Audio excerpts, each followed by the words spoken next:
संतोष का फल बताते हैं। संतोषाद अनुत्तम सुख लाभ। ये तो जरूर करना चाहिए, सबको करना चाहिए।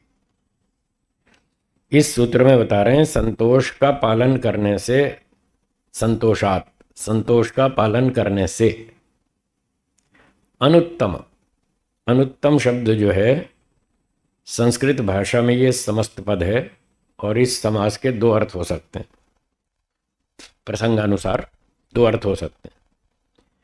एक अर्थ तो ये बनेगा न उत्तमः अस्ति यस्मात्, जिससे बढ़कर और कोई उत्तम न हो, सर्वोत्तम।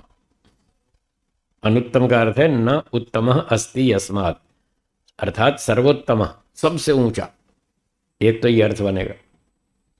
और एक अनुत्तम में नैन तत्पुरुष करेंगे, दूसरा अर्थ करेंगे तो अनुत्तम न उत्तम, जो उत्तम नहीं है, सबसे घटिया। ये भी अर्थ बनता है इसका। हाँ, और वो भी बनता है सबसे उत्तम और एक सबसे घटिया, दोनों अर्थ बनते हैं। ये संस्कृत में कलाकारी है, समास का अलग ढंग से विग्रह करो तो फिर अर्थ बदल जाएगा। एक अनुत्तम का अर्थ है सबसे उत्तम और दूसरा अर्थ है सबसे घटिया। तो यहां अर्थ लगेगा सबसे उत्तम, सर्वोत्तम। संतोष का पालन करने से सबसे उत्तम सुख की प्राप्ति होती है, ये इसका अर्थ हुआ। सर्वोत्तम सुख लाभ, लाभ प्राप्ति, सबसे उत्तम सुख की प्राप्ति होती है जो संतोष का पालन करता है। संतोष क्या था? मेहनत पूरी करो और जितना फल मिले उतने में खुश रहो, शिकायत नहीं करनी। क्या बोला? शिकायत नहीं करनी कि साहब बहुत थोड़ा मिला, बहुत कम मिला, इतना भी नहीं दिया। ये शिकायत नहीं आनी चाहिए। मन में व्यक्ति क्या सोचे, जो मिला बहुत अच्छा है, बहुत बढ़िया, बहुत मिला, जितना मिला बहुत मिला, ये सोचो। इसका नाम है संतोष। व्यक्ति संतोष का पालन करे तो हर परिस्थिति में वो एडजस्ट कर सकता है। जो हर परिस्थिति में एडजस्ट कर सकता है वही सुखी रह सकता है, दूसरा आदमी सुखी नहीं हो सकता। बोलिए। हम्म हम्म उतने में खुश रहना। हाँ, लोग कहते साहब 20 साल हो गए मेहनत करते हुए कुछ नहीं मिला। गलत। कहते हैं कोई प्रगति नहीं हो रही, कोई उन्नति नहीं हो रही। ये उनको भ्रांति है। उन्नति हो रही है, रोज होती है, हर दिन होती है, थोड़ी थोड़ी प्रगति रोज होती है, हमें पता नहीं चलता, हमको परीक्षण करना नहीं आता। अभी 5-4 दिन पहले की बात है, एक व्यक्ति ने कहा जी मुझे लगता है मेरी उन्नति रुक गई है, कोई प्रगति नहीं हो रही, बहुत दिन हो गए। मैंने कहा ऐसा नहीं है। आपको अपनी प्रगति हो रही है या नहीं हो रही है उसका परीक्षण करना नहीं आता, उसका परीक्षण करना सीखो। बोले कैसे? मैंने कहा अच्छा ये बताइए, 5 वर्ष पहले जो आपकी योग्यता थी क्या आज भी उतनी है? बोला नहीं, 5 साल में तो बहुत बढ़ गई। मैंने कहा फिर क्यों कह रहे हो प्रगति नहीं हो रही? हो तो रही है। 1 वर्ष पहले के, अपने पिछले 1 वर्ष पहले के स्तर को देखिए और आज के स्तर को देखिए, आपको अंतर मिलेगा। 2 साल पहले, 5 साल पहले, 10 साल पहले आप कहाँ खड़े थे और आज कहाँ पहुंच गए, कितना फर्क है? तो उन्नति हुई ना। पर व्यक्ति को संतोष नहीं, वो इच्छाएं बड़ी बड़ी रखता है, एक्सपेक्टेशन बहुत बड़ी बड़ी है, और जितनी उम्मीद रखता है उतना होता नहीं, फिर दुखी होता है। इसका मतलब वो संतोष का पालन नहीं कर रहा, इसलिए वो सुखी नहीं है। इसलिए शिकायत करता है कि साहब उन्नति नहीं हो रही है, प्रगति नहीं हो रही है, हम तो रुक गए। नहीं रुके, हर रोज सीखता है आदमी। सीखने वाला व्यक्ति हर रोज सीखता है, नई नई बातें सीखता है। आप रोज बाजार में जाते हैं, व्यवहार करते हैं लोगों से, रोज नई नई घटनाएं होती हैं और उनसे आपको बहुत सीखने को मिलता है। फिर कोई ध्यान दे या ना दे वो उसकी समस्या है, मिलता तो है सीखने को। कुछ पुराने अनुभव रिपीट होते हैं और कुछ नई बातें मिलती हैं। तो जितना भी आपको लाभ हो रहा है, जितनी भी प्रगति हो रही है, उस पर संतोष का पालन करना चाहिए कि अब तक इतना सीखा, बहुत बढ़िया। मैंने इतने शास्त्र पढ़ लिए, बहुत अच्छा है। 5 साल पहले मैं कुछ भी नहीं जानता था, आज मेरी इतनी अच्छी प्रगति हो गई, आज मैं इतनी बातें जानता हूँ, इतने सिद्धांत मैंने नए सीख लिए, इतनी मेरी भ्रांतियाँ दूर हो गई, इतने मेरे संशय दूर हो गए, खूब प्रगति हो रही है। तो जितने भी जिस क्षेत्र में प्रगति हो रही है उस क्षेत्र में उतनी प्रगति से संतोष करना चाहिए, खुश रहना चाहिए। चाहे आर्थिक क्षेत्र हो, व्यापार का क्षेत्र है, व्यापार में आपने सोचा इस बार 10 लाख प्रॉफिट कमाना 1 साल में और हुआ 8 लाख, तो भी खुश रहना चाहिए। 8 में भी खुश रहना चाहिए कि चलो 8 तो मिला, 10 की इच्छा थी और 10 पूरा मिला, तो भी खुश रहो कि जितना सोचा था पूरा मिला, बहुत अच्छी बात है। तो यहाँ 10 में संतोष का पालन करना चाहिए। 10 का लक्ष्य था, 8 लाख मिला, तो 8 में भी खुश रहना चाहिए। ये सोचना चाहिए जो मिला उसको देखो, 2 लाख नहीं मिला उसको मत देखो, जो 8 लाख मिला उसको देखो। 8 लाख कमाया, वाह वाह, हे ईश्वर आपका बहुत धन्यवाद, 8 लाख प्रॉफिट मिला। उस 8 लाख का लाभ लीजिए, उसका आनंद लीजिए, 8 लाख जो मिला। पर मनुष्यों की समस्या क्या है, जो मिलता है उसको नहीं देखते, जो नहीं मिला उसको देखते इसलिए दुखी रहते कि 2 लाख कम मिला। वो 2 लाख को देखते हैं जो कम मिला लक्ष्य में से। कोई कोई तो कहते हैं साहब 2 लाख का घाटा हुआ एक व्यापारी, आजकल 31 मार्च को होती है ना क्लोजिंग, और आज 31 मार्च ही है आज क्लोजिंग डे है सरकारी कानून के हिसाब से अकाउंट्स क्लोज करने का डे। तो एक व्यापारी ने 31 मार्च को हिसाब किताब लगाया और उदास हो गया। तो उसका दोस्त आया, उसने कहा क्या बात है यार, उदास क्यों हो? कि क्या बताऊं यार, 10 लाख का घाटा हो गया। उसके दोस्त ने कहा 10 लाख का घाटा कैसे हो गया? मैं आता था, देखता था तुम्हारी दुकान पे बहुत अच्छी सेल थी, हैं, तुम्हारा तो माल इतना बिकता था, घाटा कैसे हुआ? समझ में नहीं आई बात, थोड़ी खोल के समझाओ। उसने कहा मैंने पिछले साल 25 लाख प्रॉफिट कमाने का लक्ष्य बनाया था कि इस साल में 25 लाख कमाना है, और आज हिसाब किया तो 15 ही लाख प्रॉफिट हुआ, 10 लाख का घाटा हुआ कि नहीं? बताओ, उसको घाटा दिख रहा है ऐसा आदमी कभी सुखी हो सकता है जो ये कहे मुझे 10 लाख का घाटा हुआ? वो 15 लाख प्रॉफिट कमाया उसको नहीं देख रहा। तो जो ये सोचता है कि मेरा 10 लाख का घाटा हुआ वो कभी खुश नहीं रह सकता। और जो दूसरा व्यक्ति ये सोचता है चलो घाटा तो नहीं हुआ पर लक्ष्य में 10 लाख की कमी रही, उस कमी को देखता है, वो भी खुश नहीं रह सकता, वो भी दुखी रहेगा। खुश तो वो रह सकता है जो 15 लाख प्रॉफिट को देखता है। 25 लाख का लक्ष्य बनाया था, 15 लाख मिला, बहुत, 15 लाख का लाभ उठाओ, वो आदमी खुश रह सकता है। इसका नाम है संतोष। इतना तो मिला। एक व्यक्ति ने पूछा जी अगर 10 लाख ही प्रॉफिट हो, 25 लाख का लक्ष्य था और 10 ही कमाया, 15 की कमी रही, तब? मैंने कहा तब भी खुशी मनाओ कि 10 लाख कमाया ही है, जीरो पे तो नहीं बैठे, no profit no loss, zero पे तो नहीं बैठे, 10 लाख कमाया है ना, तो इसका लाभ उठाओ। बोले अच्छा कोई 0 पे बैठा रहे, नो प्रॉफिट नो लॉस, कुछ भी नहीं कमाया, तो? मैंने कहा तब भी खुशी मनाओ। बोला आप काय की खुशी मनाए? तो मैंने कहा तब ये खुशी मनाओ कि 10 लाख का घाटा नहीं हुआ, 0 पे बैठे हैं, घाटा नहीं हुआ, इस बात की खुशी मनाओ। 10 लाख का घाटा होता तो उससे तो अच्छे है ना, 0 पे बैठे। फिर बोला अच्छा 10 लाख का घाटा हो जाए तो? मैंने कहा तब भी खुशी मनाओ, तब इस बात की खुशी मनाओ कि 10 में जान छूट गई। 25 लाख घाटा होता तो उससे तो अभी भी अच्छे ही हैं इसका नाम है संतोष, ये कह रहे हैं सूत्रकार भाष्यकार। तो जो व्यक्ति हर परिस्थिति में एडजस्ट करना जानता है, चाहे प्रॉफिट हो, चाहे 0 पे बैठा हो, चाहे लॉस में हो, वो हर परिस्थिति में खुश रह सकता है। बस सोच को बदलना, ये सोचने का ढंग बदलो। हमारे पास क्या है, कोई बंगले मोटर गाड़ियां तो कुछ भी नहीं है हमारे पास, तो भी हम दुनिया से ज़्यादा सुखी हैं। बम्बई के बड़े बड़े सेठ कहते हैं महाराज जी आप बहुत सुखी हैं, हम बहुत परेशान हैं। वो अरबोंपति सेठ हैं, खरबोंपति, हमारे पास कुछ भी नहीं है, तो भी हम उनसे ज़्यादा सुखी हैं। इसी बात से तो सुखी है कि हमको सोचना आता है, हमको सोचने का ढंग सीख लिया हमने इन ऋषियों से, वेदों से, गुरुजनों से। सही सोचने का तरीका हमने सीख लिया और हम उस तरीके से सोचते हैं, इसलिए हमेशा खुश रहते हैं। तो ये था संतोष का पालन करने से अनुत्तम सुख लाभ। इससे व्यक्ति को सर्वोत्तम सुख मिलता है, सबसे बढ़िया सुख मिलता है। किसी भी परिस्थिति में वो दुखी नहीं होता, रोता नहीं, चिल्लाता नहीं, शिकायत नहीं करता कि साहब देखो इतनी मेहनत की कुछ भी नहीं मिला। हम भी प्रचार कर रहे हैं बहुत सालों से, 40-42 साल हो गए, 45 साल हो गए।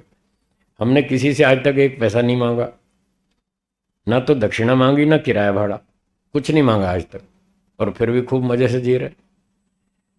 कई जगह तो ऐसा हुआ जेब से पल्ले से किराया भाड़ा भर के गए, कुछ भी नहीं मिला, किराया भी नहीं मिला तब भी शिकायत नहीं की। ठीक है, कोई बात नहीं। एक जगह 2 जगह नहीं मिलेगा, 2 जगह आई, उससे 10 गुना मिल गया, बस हो गई भरपाई, पूर्ति हो गई, घाटा कहाँ है? कोई घाटा नहीं। तो बस सोचने की बात है। तो आदमी इस तरह से सोचना सीख ले तो हमेशा प्रसन्न सुखी रह सकता है और खूब अच्छी तरह आनंद से जी सकता है। तो ये था संतोष का फल। हमेशा प्रसन्न रहें, खुश रहें, जो मिला ठीक है, बहुत अच्छा। नुकसान हो तो भी यही सोचें, थोड़े में ही जान छूट गई, ज़्यादा नुकसान नहीं हुआ, थोड़ा ही हुआ, अभी तो बहुत कुछ बचा हुआ है। एक व्यक्ति का सब कुछ, मकान वकान जल गया, घर में आग लग गई, सब कुछ जल गया। तो उसका दोस्त आया, उसको पता लगा भी इसका तो सब कुछ घर में जल गया, कुछ बचा नहीं। तो उसने आके पूछा, सांत्वना दी, भाई क्या हुआ, क्या नुकसान हुआ, ये वो। उसने कहा मैं ठीक ठाक हूँ, बाकी घर वर जल गया वो कोई बात नहीं, मैं ठीक ठाक हूँ, फर्स्ट क्लास, कोई चिंता नहीं। जब तक मैं ठीक हूँ फिर क्या नुकसान है, कुछ हुआ ही नहीं। तो उसके मित्र को भी बड़ा आश्चर्य हुआ कि देखो कि कितना उत्साही व्यक्ति है, कितने अच्छे ढंग से सोचता है। इसका घर जल गया, सारा सामान जल गया, सब कुछ खत्म हो गया, फिर भी कह रहा कोई कोई बड़ी बात थोड़ी है, अभी जब तक मैं ठीक हूँ तो कोई दिक्कत ही नहीं है, फिर कमा लूंगा। तो ये है सोचने का तरीका, ये है संतोष। इस तरह से जो संतोष का पालन करता है वो हमेशा सुखी रहता है, ये संतोष का सुख है। तो आर्थिक क्षेत्र में आपने जो लक्ष्य बनाया था कम मिला, कोई बात नहीं, खुश रहो, जितना मिला उतने में प्रसन्नता रखो। सामाजिक सेवा के क्षेत्र में आपने प्लान किया था भाई मैं 1 साल में इतना काम कर दूंगा, और आधा कर पाए, जितना सोचा था पूरा नहीं किया, पूरा हो नहीं पाया, परिस्थितियां अनुकूल नहीं रही, कोई भी कारण बन गया, या तो आपकी प्लानिंग ऊंची थी जबकि आपकी सामर्थ्य शक्ति क्षमता इतनी थी नहीं,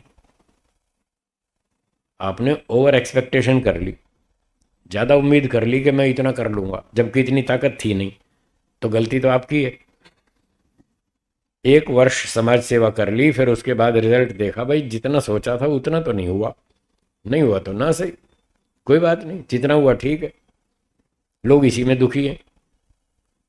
तो क्षेत्र कोई भी हो, चाहे आर्थिक हो, सामाजिक हो, विद्या पढ़ने का हो, ध्यान अभ्यास का हो, कोई भी क्षेत्र हो, किसी भी क्षेत्र में आपको असंतोष हो सकता है, प्रतिकूल परिस्थितियां आ सकती हैं, आपकी इच्छा योजना के अनुरूप रिजल्ट नहीं मिल सकता है, कम मिल सकता है, किसी भी फील्ड में हो सकता है। पर संतोष का मतलब यही तो है कि जितना भी हुआ उतना ठीक है, उतने में खुश रहो, बाकी आगे करेंगे। आलसी नहीं होना, इसका अर्थ आलस्य नहीं है कि जो मिल गया सो ठीक है। कई लोग संतोष का अर्थ आलस्य समझते हैं, वो गलत है। जो आलसी लोग हैं वो क्या सोचते हैं, भाई देखो जो हमारी किस्मत में लिखा है वो तो हमारे घर पे आके दे के जाएगा ऐसे बोलते हैं। अगर हमारी किस्मत में लिखा है तो ग्राहक हमारे घर पे आके दे के जाएगा, फिर ज़्यादा हाय हाय करने की क्या ज़रूरत है, क्यों फालतू भागम भाग। ये आलसियों का लक्षण है, ये संतोषी लोगों का लक्षण नहीं है। अगर ग्राहक आपके किस्मत में लिखा है और ग्राहक आपके घर देके जाएगा तो दुकान बंद करो ना, शट डाउन करो।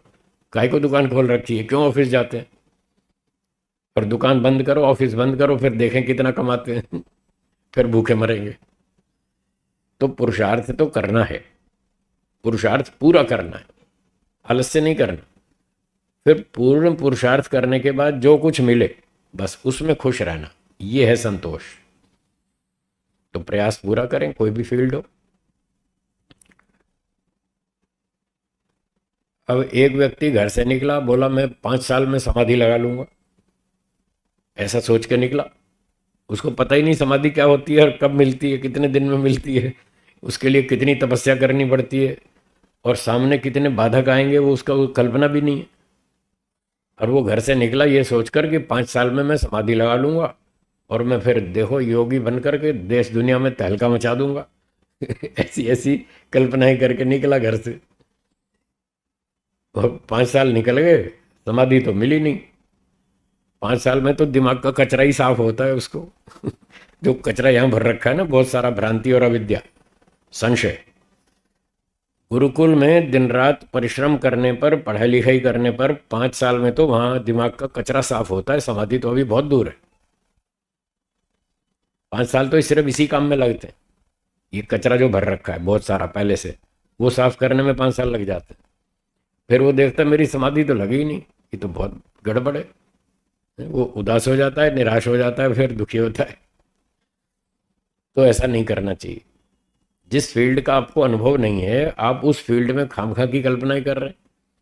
अब जिसको व्यापार का अनुभव नहीं है वो क्या सोचता है, बस अब मैं धंधा चालू करूंगा, 5 साल में तो मैं मुकेश अंबानी का छोटा भाई बन जाऊंगा। 5 साल में मुकेश अंबानी का छोटा भाई नहीं बन सकते। तो ऐसी कल्पनाएं करना गलत है। तो ये था संतोष। ठीक है जी,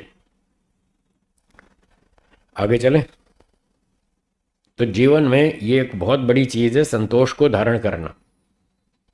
और इसके साथ अगली चीज एक और है, वो है तपस्या, तप।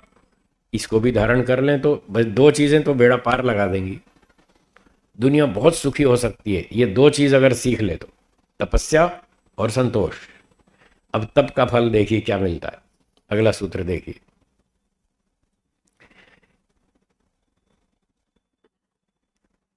क्या है? इंद्रिय सिद्धि क्या है?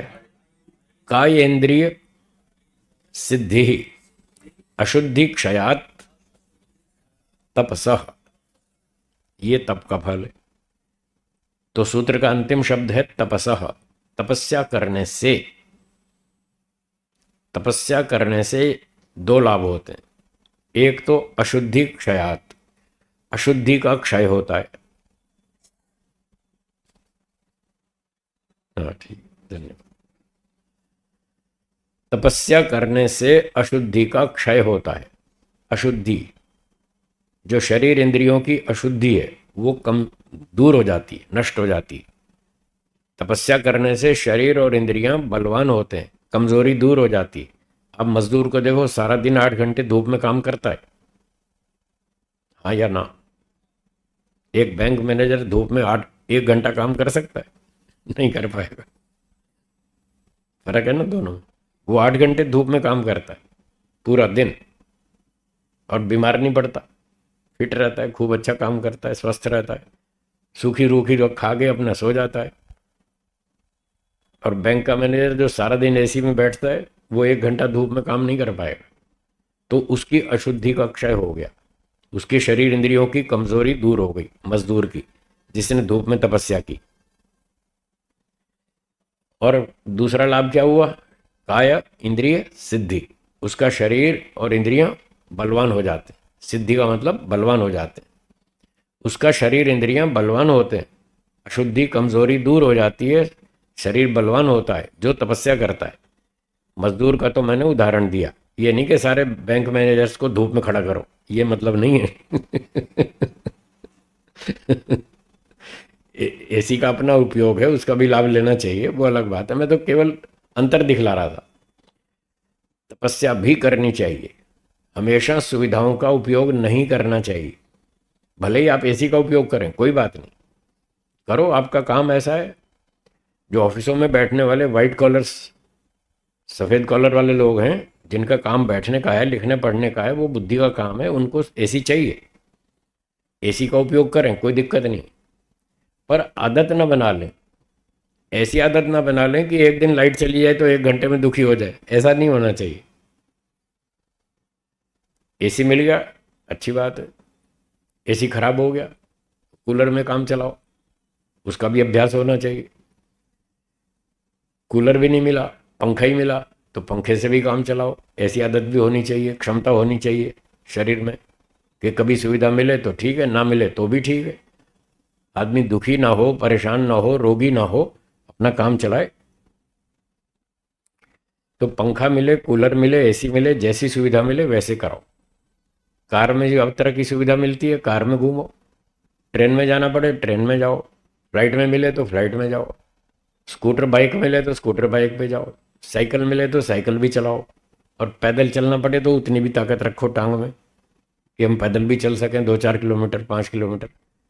रोगी नहीं होना चाहिए। सब प्रकार की तपस्या होनी चाहिए। तपस्या से ये मतलब है।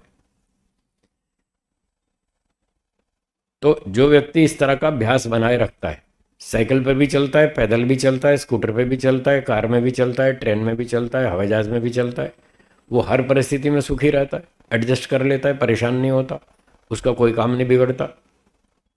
ये तपस्या का फल है। और यदि इस तरह की तपस्या नहीं करेंगे तो फिर जिस दिन लाइट बंद हो गई 1 घंटा, फिर आपके पसीने पसीने, और फिर रोना धोना और दुखी होना, वो सब चालू हो जाएगा। ठीक है। तो तपस्या करनी चाहिए, सुविधाएं का उपयोग करें, कभी कभी छोड़ दें जानबूझकर, बिना उसके भी अभ्यास बनाएं। बोलिए। हम्म। वो बुद्धि 8-8 घंटे मेहनत करते हैं, वो बुद्धि की भी तपस्या है। वो भी तपस्या है, बौद्धिक तपस्या भी होती है। पढ़ाई करना बहुत कठिन काम है। 8 घंटे खेत में काम करना सरल है, 8 घंटे किताब पढ़ना मुश्किल है। इसमें भी अलग तरह की तपस्या है। हाँ, विद्यार्थी 8 घंटे पढ़ता है, और स्कूल कॉलेज वाले तो 12-12 घंटे पढ़ते हैं आजकल। कोर्स इतने लंबे कर दिए, इतने कठिन बना दिए, 15 घंटे 12 घंटे पढ़े बिना काम पूरा ही नहीं होता। वो बेचारे पढ़ते ही रहते हैं, उनको खेलने का भी टाइम नहीं मिलता। तो ये अति है, अति भी नहीं होनी चाहिए। संयम से होना चाहिए, संतुलित काम होना चाहिए। शारीरिक श्रम भी करें, मानसिक बौद्धिक परिश्रम भी करें, सब तरह का होना चाहिए, पर संतुलित होना चाहिए। किसी भी फील्ड में आप असंतुलित काम करेंगे, अधिक काम करेंगे, सीमा से क्षमता से अधिक काम करेंगे तो रोगी पड़ेंगे। इसलिए रोगी नहीं होना, संतुलन बना के काम करो। सारा काम आप एक ही दिन में निपटाएं, ये ठीक नहीं है। उस एक काम को इतना काम उठा लिया कि 15 घंटे में होता है, तो सारा 15 घंटे का काम एक दिन में मत करो, 8 घंटे करो, बाकी अगले दिन करेंगे। धीरे धीरे करें, थोड़ा थोड़ा करें। संतुलित जीवन जीना चाहिए, वो सुखदायक होता है। तो शारीरिक परिश्रम हो, चाहे बौद्धिक परिश्रम हो, चाहे ध्यान आत्मा का परिश्रम हो, चाहे आध्यात्मिक क्षेत्र हो, चाहे कोई भी क्षेत्र हो, संतुलित जीवन जीना सुखदायक होता है। ठीक है जी, हो गया समाधान। आगे चलें। तो ये तपस्या की बात थी। तपस्या का मतलब जो जीवन में कठिनाई आए उसको सहन करना। शारीरिक कठिनाई को, गर्मी ठंडी, भूख प्यास, मानव ये सुख दुख जो भी आते रहते हैं, इनको सहन करना, ये शारीरिक तप है। और मानसिक तपस्या भी करनी चाहिए। कभी सम्मान मिलता है, कभी अपमान भी होता है। हमेशा सबको सम्मान नहीं मिलता है, कभी कभी अपमान भी होता है। अनेक बार झूठे आरोप भी लगा देते हैं लोग। हाँ या ना? आप में से कोई ऐसा व्यक्ति बैठा है यहाँ जिस पर आज तक एक बार भी झूठा आरोप ना लगाओ? एक बार भी है तो कोई हाथ ऊंचा करे। एक भी नहीं है। सब पर लगता है। झूठे आरोप तो भगवान पर भी लगते हैं। आप और हम क्या चीज हैं? लोग उसको नहीं छोड़ते तो हमको कौन छोड़ेगा? कोई ना कोई कभी ना कभी कहीं ना कहीं झूठा आरोप लगाएगा ही।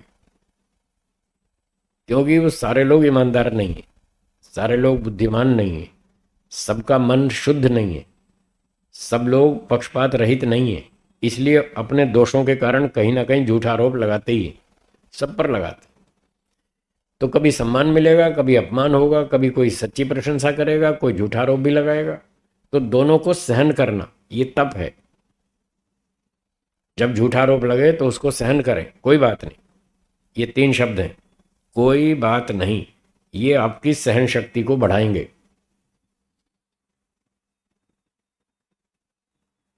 जैसी भी परिस्थिति हो उसको स्वीकार करें, ठीक है, कोई बात नहीं, ये संसार है, यहां ऐसे ही चलता है। सारे सुख किसी को भी नहीं मिलते। कल मैंने बताया था, चपरासी से लेकर राष्ट्रपति तक सब पर अन्याय होता है। एक भी आदमी नहीं बच पाया अन्याय से। तो सब पर अन्याय होता है, तो आपके ऊपर हो गया तो क्या मुसीबत आ गई? सब लोग जी रहे हैं, आप भी जियो। घबराने की बात नहीं है, सारे लोग ऐसे ही हैं। और सारे लोग कहीं ना कहीं गड़बड़ करते हैं, तो आपके साथ भी कहीं ना कहीं करेंगे। करेंगे तो ठीक है, उसको स्वीकार करो, ये तो संसार है, यहाँ ऐसे ही होता है। यहाँ रहना है तो ऐसा ही होगा, अन्याय से बच नहीं सकते। आपको हमेशा न्याय मिलेगा, इस बात की कोई गारंटी नहीं है। लेकिन आपके साथ अन्याय होगा, इस बात की पक्की गारंटी है। अन्याय होने की तो पक्की गारंटी है, अन्याय तो होगा, पर न्याय मिलेगा इसकी कोई गारंटी नहीं। ऐसा दिमाग बना के चलें तो आपको सहन शक्ति बढ़ेगी। आप पहले से तैयार रहेंगे कि हाँ कुछ भी हो सकता है। कुछ भी हो सकता है जीवन में, कभी भी कैसी भी परिस्थिति आ सकती है, उसके लिए पहले से तैयार रहें। जब वो घटना आएगी तो आप परेशान नहीं होंगे, घबराएंगे नहीं, विचलित नहीं होंगे। आप उस परिस्थिति का सामना करेंगे, मुकाबला करेंगे और जीत जाएंगे। बस ऐसे जीवन जीना चाहिए। ये सिखा रहे हैं महर्षि पतंजलि जी कि ऐसे जियो, ये तपस्या करो, ये तपस्या ज़रूरी है। और कोई यहाँ थक गया हो, बहुत दुख भोग लिया हो, परेशान हो गया हो, तो फिर उसके लिए कह रहे हैं जाओ मोक्ष में जाओ, फिर वहाँ कोई नहीं छेड़ेगा। मोक्ष में गारंटी, वहाँ कोई तंग नहीं करेगा आपको, कोई परेशान नहीं करेगा। मोक्ष में कोई आपको छू भी नहीं सकता, वहाँ कोई दिक्कत नहीं। अगर ऐसा चाहते हैं तो मोक्ष में जाओ, और संसार में रहते हैं तो तैयार रहो, कोई भी आपत्ति कभी भी आएगी। शारीरिक, मानसिक, बौद्धिक, कोई भी प्रकार की, आर्थिक कोई भी समस्या कभी भी आएगी, उसके लिए तैयार रहो। तो अपनी सहन शक्ति को बढ़ाने का एक छोटा सूत्र है, कोई बात नहीं। तो छोटी मोटी घटनाएं होती रहती हैं, रोज होती रहती हैं। कभी खाना लेट हो गया, गैस खत्म हो गई, फिर आपने कंपनी को फ़ोन किया, भाई गैस सिलेंडर लाओ, हमारी गैस खत्म हो गई। कहता है साहब अभी आ रहा है, 1 घंटा लगेगा। तो 1 घंटे में आया, फिर 1 घंटा बाद आपका खाना बना, तो भोजन 1 घंटा लेट हो गया। बोलो कोई बात नहीं, दुखी नहीं होना। रोज गर्म खाना मिलता है, एक दिन ठंडा खाना पड़ गया, बोलो कोई बात नहीं। रोज बढ़िया दाल सब्जी होती है, नमक मिर्च सब बढ़िया होता है, एक दिन नमक ज़्यादा पड़ गया, बोलो कोई बात नहीं। ऐसे तपस्या करनी है तो आप खुश रहेंगे, दुखी परेशान नहीं होंगे। तो नमक ज़्यादा हो जाए, मिर्ची ज़्यादा हो जाए या कम रह जाए तो दुखी नहीं होना, उसका उपाय करें। नमक ज़्यादा हो गया, थोड़ा घी डाल लो, और कुछ दही डाल लो, बस हो गया उसका समाधान। मिर्ची कम है, थोड़ी सी और डाल लो। और कभी ज़्यादा डल गई मिर्ची तो 1-2 पीस मिठाई के खाओ, मिठाई खाने का अवसर भी मिल जाएगा, है, उसका समाधान भी हो गया, 2 पीस मिठाई के भी खाने को मिल गए। तो ऐसे ऐसे समाधान निकाल लेना चाहिए, दुखी नहीं होना चाहिए, झगड़ा नहीं करना चाहिए, गुस्सा नहीं करना चाहिए। लोग इतनी सी बात पे झगड़ा कर लेते हैं घर में। तुम्हें 10 साल हो गए सब्जी बनाते हुए, आज तक सब्जी बनानी नहीं आई, इतनी मिर्ची भर रखी है, हैं? कहाँ तुम भांग पी के सब्जी बनाते हो? ऐसे ऐसे गुस्सा कर लेते हैं लोग, झगड़ा कर लेते हैं छोटी सी बात पे। तो ये सब नहीं करने का, उसको सहन करना चाहिए। तो ये छोटी मोटी घटनाओं को तो इस तरह से हम सहन कर सकते हैं। और कभी कभी बड़ी घटनाएं भी हो जाती हैं। कोई लोग दुष्ट प्रकृति के हैं, वो जानबूझ के तंग करते हैं, दुरभिमानी हैं, द्वेषी लोग हैं, सड़ियल अड़ियल लोग हैं, वो परेशान करते ही, उनकी आदत ही खराब है। तो उनसे फिर अपना बचाव रखो, भाई ठीक है, तुम्हें जैसे जीना जियो, हम अपना ढंग से बचाव करके जी लेंगे, हम ऐसे जी लेंगे, तुम ऐसे जी लो। उनसे दूर रहो। झगड़ा नहीं करना, दुष्टों के साथ उपेक्षा करें, अपने सूत्र में बताया था, दुष्टों के साथ उपेक्षा करें। मैत्री करुणा मुदितोपेक्षाणाम सुख दुख पुण्य पुण्य विषयाणाम भावनातश्चित्त प्रसादना। दुष्टों से दूर रहो तो आपका मन प्रसन्न रहेगा, दुष्टों के पास रहेंगे वो आपको तंग करते रहेंगे, फिर आप दुखी रहेंगे। तो हम दुखी होने के लिए नहीं आए संसार में। जो लोग ढंग से व्यवहार करते हैं उनके साथ रहो, अच्छी बात, उनसे सहयोग लो भी और उनको सहयोग दो भी, और जो असभ्यता करते हैं उनसे दूर रहो। तो ऐसे बहुत सारे उपाय बता रखे हैं कि हम कैसे खुश रह सकते हैं, इस तरह से खुश रहें। फिर किसी ने अन्याय कर ही दिया, कई बार कर दिया, आपने अपना बहुत बचाव किया तो भी कर दिया, तो फिर उस घटना से आपको बार बार गुस्सा आता है कि उसने हमारे साथ ऐसा क्यों किया, मैंने उसका क्या बिगाड़ा था। आपने कुछ नहीं बिगाड़ा, आपका स्वभाव अच्छा है, आपके संस्कार अच्छे हैं, आप ठीक न्याय से चलते हैं, आपने किसी का नुकसान नहीं किया, फिर भी उसने किया। तो वो जो बार बार उसको आप याद करते हैं, एक तो याद करना बंद कर दें, पुरानी दुखदायक अन्यायपूर्ण घटनाओं को बार बार याद न करें, इससे आपका दुख नहीं बढ़ेगा, याद करेंगे तो दुख बढ़ेगा। तो ये सावधानी रखें, जो घटना हो गई सो हो गई, उसको भूल जाओ। हम तो कह रहे हैं इस जन्म की भी भूल जाओ, लोग पिछले जन्म की याद करना चाहते हैं। अरे इस जन्म की भी जो खराब घटनाएं उनको भूल जाओ, उनको रिपीट मत करो, जो अच्छी घटनाएं हैं उनको याद करो, उससे आपका मन प्रसन्न होगा। अच्छी घटना को याद करने से मन प्रसन्न होगा, आप खुश रहेंगे और आगे अच्छे काम करेंगे, उससे आपको प्रेरणा मिलेगी कि मैंने इतना अच्छा काम किया था, मुझे राज्यपाल महोदय ने सम्मान दिया था, मुझे फलाने वीआईपी ने मुझे अवार्ड दिया था, तो मैं फिर और अच्छे काम करूं ताकि मुझे ऐसे ही आगे और भी मिलता रहे। तो अच्छी घटनाओं को याद रखें, पुरानी बुरा खराब घटनाओं को भूल जाएं, उनको ना दोहराएं। अपने मन को किसी काम में बिजी रखें, व्यस्त रखें, काम में लगाए रखें, खाली ना बैठें। जब खाली दिमाग शैतान का घर, जब दिमाग खाली होता है ना, फिर वो उल्टी सीधी बातें सूझती हैं, तो उनको बंद रखें। और फिर जो कभी कभी ये बात होती है, भाई उसने तो हमारा बहुत नुकसान किया, अब उसका क्या, दिल को तसल्ली कैसे दें, मन को शांत कैसे रखें, तो उसके लिए वेदों में मंत्र बता रखा है, योस्मान द्वेष्टि तम्भो जंभे दधम। अब पढ़ते ही हैं संध्या में, ये मंत्र बोलते हैं ना, योस्मान द्वेष्टि तम्भो जंभे, उसको ईश्वर के न्याय पर छोड़ दीजिए, बस ईश्वर न्याय करेगा, और भूल जाओ, ईश्वर न्याय करेगा। बोलिए, ये 3 शब्दों का एक सूत्र। जब बड़ी घटना हो अन्याय की, तो उसके बदले में ये 3 शब्द बोलने के, ईश्वर न्याय करेगा, ये बोल करके उस घटना को भूल जाइए, तो आप शांति से जी सकते हैं, प्रसन्न रहकर जी सकते हैं। और छोटी मोटी बात हो तो कोई बात नहीं, वो 3 शब्द, कोई बात नहीं, ये तो संसार है, चलता ही रहता है, ऐसे ही चलता है, कोई बात नहीं। सबको सारी चीज़ें परफेक्ट नहीं मिलती, नहीं मिल सकती, इसलिए जो परिस्थिति है उसको स्वीकार करना ही पड़ेगा। कोई बात नहीं बोलकर उसको स्वीकार कर लें, आप सुखी रहेंगे। तो जिसको मोक्ष में जाना है वो इस तरह से यम नियम का पालन करे, ये लाभ होगा, खुशी रहेगा, खुश रहेगा और आगे अच्छी अच्छी प्रगति करेगा। जिसको मोक्ष में नहीं जाना है ना सही, पर शांति से तो यहाँ जीना तो है ना उसको भी, तो उसको भी ये तो पालन उसको भी करना पड़ेगा, ताकि मैं ठीक ठाक जी लूँ, दुखी परेशान होकर के दुखी ना जीऊँ, अच्छी तरह से जीऊँ, उसके लिए उसको भी पालन करना पड़ेगा। ठीक है, कोई बात नहीं। ट्रेन में भीड़ होती है, बस में भीड़ होती है, बाजार में भीड़ होती है, वो तो होती है, क्या करेंगे, सड़क पे कंकड़ पत्थर होते ही हैं, वो तो होते ही हैं।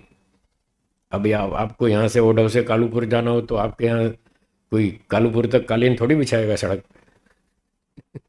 बिछाएगा, आपको अपने पैर में जूता लगाना पड़ेगा, अपने पाँव में मजबूत जूता लगाओ, फिर कंकड़ पत्थर जो भी हो, फिर कोई परवाह नहीं। और आपके लिए इतने 10 किलोमीटर कोई कालीन नहीं बिछाएगा सड़क पर, तो यही समाधान है। तो सारे लोग आपके अनुकूल नहीं होंगे, आपको खुद को ठीक करना पड़ेगा, सोचने का ढंग बदलना पड़ेगा, और बस ये बना लीजिए जो भी है ठीक है, स्वीकार कर लेंगे, तो आप बहुत कुछ अच्छी तरह जी पाएंगे। और पूरी सुविधा चाहिए तो मोक्ष में जाओ, बस दो ही रास्ते हैं, तीसरा कोई नहीं। तो ये हो गया तपस्या का फल। इससे शरीर इंद्रियों की शक्ति बढ़ जाती है, अशुद्धि कम हो जाती है, और व्यक्ति मस्त होकर जी सकता है।